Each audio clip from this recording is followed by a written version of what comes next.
Hello guys, সবাইকে নমস্কার and আসসালামু আলাইকুম। সবাই কেমন আছো? আই হোপ সবাই ভালোই আছো। আবার নিয়ে আসলাম আপনাদের জন্য নিউ ব্লগ। যদি সবার ভালো লেগে থাকে তাহলে বেশি বেশি করে লাইক, শেয়ার, কমেন্ট করে দিবেন। যাই হোক, আজকে গিয়েছিলাম আমরা মেলায় ঘুরতে। তো বোরকে বললাম চলো একটু ঘুরে আসি। আসলে বাড়ির পাশে মেলা, সেজন্য একটু ঘুরতে বেরোলাম বিকেল টাইমে। আসলে রাতে তো অনেক ভিড় হয়ে যায়, তাই বিকেল টাইমে সব দেখে নিলাম ঘুরে ঘুরে। তো এখানে দেখলাম ছেলে মেয়েরা মিলে স্টল বসালো। এই যে কেউ কেউ কেক বিক্রি করতেছে, কেউ জামা, কেউ পিঠা। তো আমরা ঘুরে ঘুরে দেখছিলাম কে কি বিক্রি করতেছে ওইগুলো।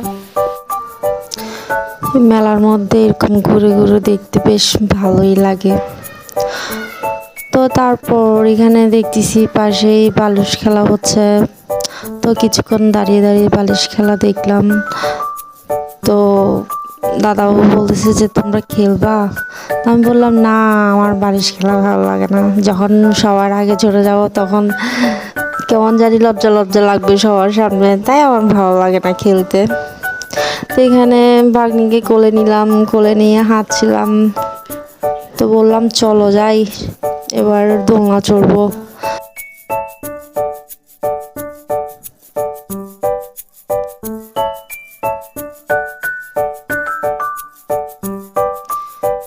তো এখানে দেখতেছি নাগরদোলা বসলো, নৌকা বসালো। আসলে আমি তো নৌকা কখনো চড়ি নাই।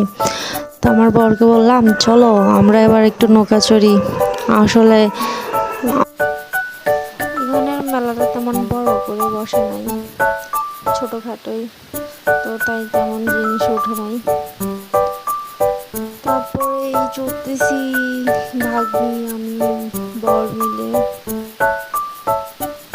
তারপর বললাম চলো আর একটু ঘুরে দেখি কী কী বিক্রি করতেছে। তো এই গেলাম চিংড়ি ফ্রাইয়ের দোকানে।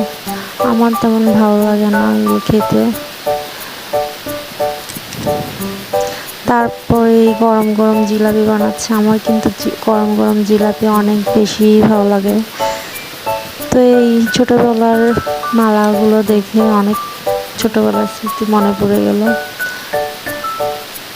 তারপরে আসলাম এখানে কনসার্ট দেখতে।